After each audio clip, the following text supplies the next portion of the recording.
Hey, okay, so I just posted an article about another post on a different blog called Patent Trolls in Public, which basically discusses how 10 publicly listed patent assertion entities, or PAEs, between the years of 2005 and 2010, kind of it talks about their lawsuits and kind of how that all broke down financially, and talks more about how they earn their revenue, how much they earn, and kind of how the SHIELD Act would affect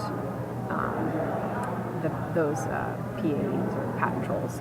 So I found their second point really interesting. They kind of talk about 3 different types of PAEs, which we kind of didn't talk about in class, and I just wanted to point that out because my blog post is a little bit long, and I think people may not get to it. Anyway, so there's 3 different kinds.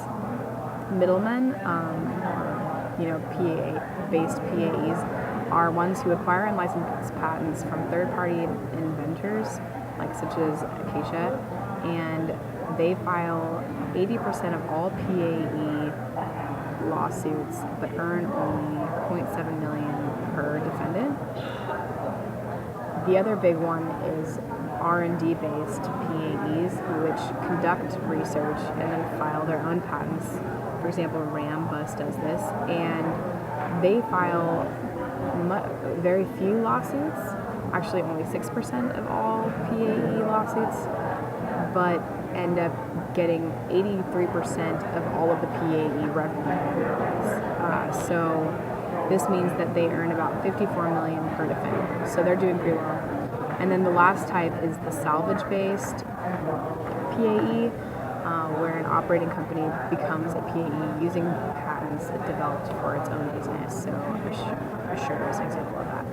Basically, this just suggests, or for me, this just means that if, the SHIELD Act is implemented and actually effective, it may be able to mitigate the effects of the middleman PAE companies, because if they're filing 80% of all the lawsuits, but they're not earning very much per lawsuit, they're going to be more careful about who they sue and why, because they're not going to want to pay for both their own legal expenses as well as the other parties' legal expenses. So it's kind of interesting. I think that, and I mean, if that actually worked, theoretically speaking, now 80% of all PAE lawsuits, which are kind of fluff and just kind of make the system more ineffective and inefficient, maybe that would be removed, and that would be nice for a lot of companies, and would maybe even kind of